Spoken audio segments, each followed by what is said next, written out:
আসসালামু আলাইকুম সবাইকে আমার নতুন ভিডিওতে ওয়েলকাম। আসলে আপনারা তো সবাই জানেন যে আমার শ্বশুরবাড়িতে অলরেডি আমি চলে এসেছি।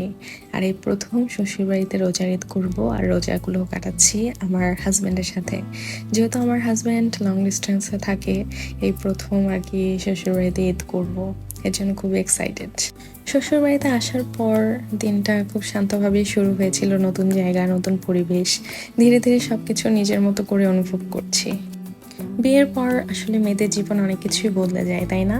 একটা সময় যে বাসাটাই ছিল নিজের, তার সাথে আরেকটা নতুন বাসা জুড়ে যায়, আর ধীরে ধীরে সেই জায়গাটাও নিজের হয়ে উঠতে থাকে। আজ আমাদের এক আত্মীয়র বাসায় দাওয়াত দিয়েছিলেন, সেখানে গিয়ে আমরা সবাই মিলে গল্প করলাম, খাওয়া দাওয়া করলাম। এই মুহূর্তগুলোই আর কি শেয়ার করব। এটা হচ্ছে আমাদের ঝালকাঠি এলাকাটা। আসলে আমি ঝালকাঠির মেয়ে না, বাট আমার শ্বশুরবাড়ি ঝালকাঠিতে। এই তো একটা সুন্দর ড্রেস পরে রেডি হয়ে গেলাম। আমার হাজব্যান্ড আর আমি আজকে একটা ম্যাচিং ম্যাচিং ড্রেস পরেছি। আসলে ও যদি থাকে আমার সাথে, সবসময় আমি চেষ্টা করি আমরা একটা ম্যাচিং ড্রেস পরার, কারণ আমার কাছে খুব ভালো লাগে। ঝালকাঠি শহরটা অনেক ছোট, আর কিন্তু খুবই শান্তপ্রিয়, অত বেশি ঝামেলা নেই, একসাথে সব কিছুই আছে। বিয়ের আগে কখনোই ঝালকাঠিতে আসা হয়নি, তবে বিয়ের পরে ঝালকাঠিতে আসা হয়। এখন একটু একটু মনে হয় যে না, আমিও ঝালকাঠির একজন মেম্বার। চলে আসলাম আসলে আর একজনের বাসায় এসে ওরকম ভিডিও ক্লিপ করা যায় না, যেহেতু আমি আমার বাসার বউ। তাই আর কি যতটুকু পেরেছি আপনাদের সাথে শেয়ার করার জন্য।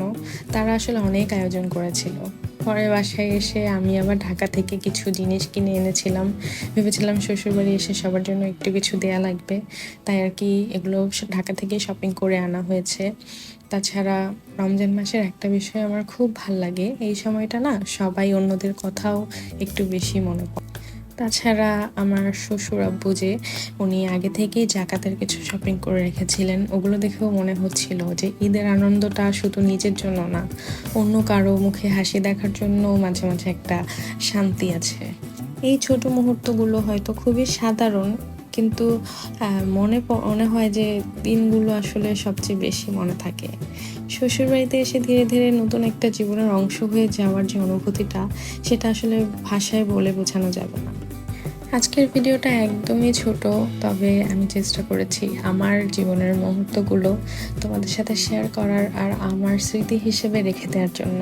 সবাই ভালো থাকবে, আর অবশ্যই জানাবে যে তোমাদের বাসায়ও কি ঈদের আগে এমনভাবে সবার জন্য সবকিছু গুছিয়ে রাখা হয়।